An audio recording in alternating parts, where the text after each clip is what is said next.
Yo, what's going on, ladies and gents? My name's Arbuckle. Welcome back to another video. Today we are once again back on Fortnite Battle Royale, and I wanted to share with you guys some tips and tricks for winning more games in Season 7. Obviously, Season 7 just recently dropped. A lot of new crazy stuff. The map is completely different. We have the ice biome now, and the Infinity Blade is still in the game at the time I'm recording this video.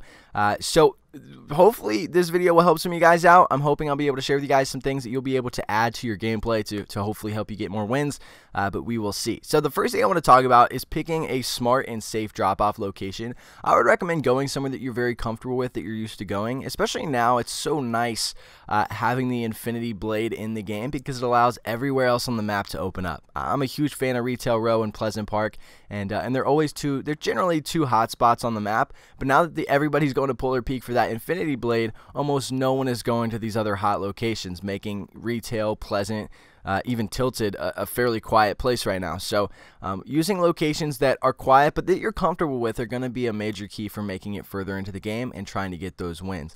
I love Retail. That's my #1 spot, my always go-to. I feel really comfortable with it, and I know every single building inside and out because of how many times I've landed there. So I have multiple different landing locations at Retail that I feel comfortable with. You need to have a location that you know multiple strategies towards. This is not the time to be trying new strategies, trying new locations out. If you're trying to get wins, you want to go somewhere that you know and that you've experienced wins at before. So if you want to try out different locations, you want to see what's new, something that you might want to try out later or in the future, try playground mode. You can go around, you can check out where all the chests, where all the loot is going to be in the game, and then you can try it when you're actually playing in a normal game. But plan a smart and safe drop off, and you'll make it further into the game. The second tip, loot and move. I can't stress this one enough. So many people will loot a house and stay in it and spend so much time just lollygagging around the area and end up getting trapped. You don't want to be the one that gets trapped inside of houses.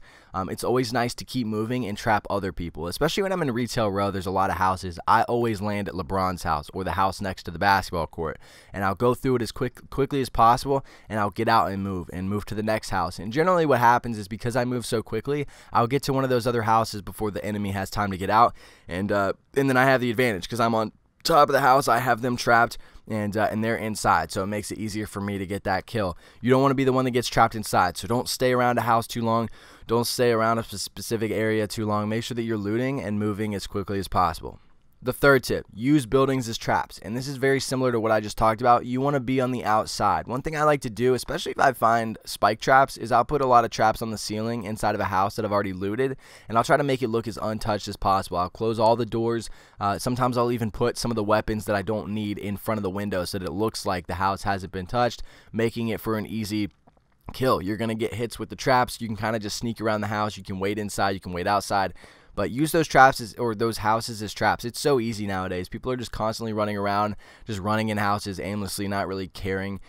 So it's fairly easy. Just plan your traps out. And when I say use houses as traps, I don't mean just having spike traps. You can use a house as a trap. You know, if you're playing a squad game and you guys are all hiding around a house that's in the next circle, there's a good chance that someone is going to try to run in there if it looks untouched. So you can kind of just ambush them once they get inside the house, and they really have nowhere to go unless they have like a rift to go or something. So use houses as traps. You'll get a lot more kills and make it further into the game. The third tip, or the fourth tip rather, collect plenty of resources early into the game. I can't stress this one enough as well. So many people end up losing early in the game because they don't have enough resources to build and get in a fight, and they end up just trying to run or jump around, and they end up getting shot. Try to collect as many resources as possible at the beginning of the game. Generally what I'll do when I land at LeBron's house at Retail, I'll loot the entire house, and then I'll run outside and I'll destroy the bushes and the fences on my way to the next house, getting me a quick 100-200 wood, so that if I do get in a gunfight, I'm going to have plenty of mats to take on someone. You don't want to just run from house to house looting and not have any mats, because if you do get in one of those crazy gunfights and someone else does have mats, there's a good chance that you're going to lose unless you're much better than them. So another thing you can do is collect mats inside the house. I know a lot of people do this. I don't generally do this, but one thing that you can do is you can destroy a lot of stuff inside the house, including beds, bookshelves, you know, kitchen, furniture, whatever, like all the stuff that's around. You can get plenty of mats from inside houses, and it's safe because you don't have to worry about getting shot in the back. So make sure you're collecting plenty of mats at the beginning of the game, and you'll be better off.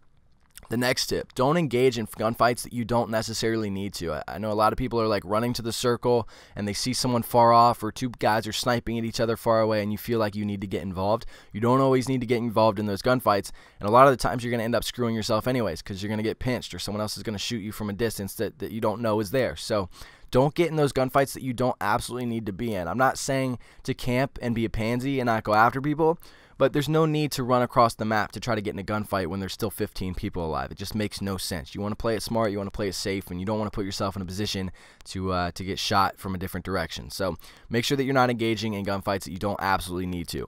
The last tip that I have for you guys is to play the perimeter of the storm circle. Use the outside of the circle. This is so smart. So many people will run to the middle of the circle and think that they're safe. You don't want to be in the middle, because if you're in the middle of the circle, people are going to see you from every single direction.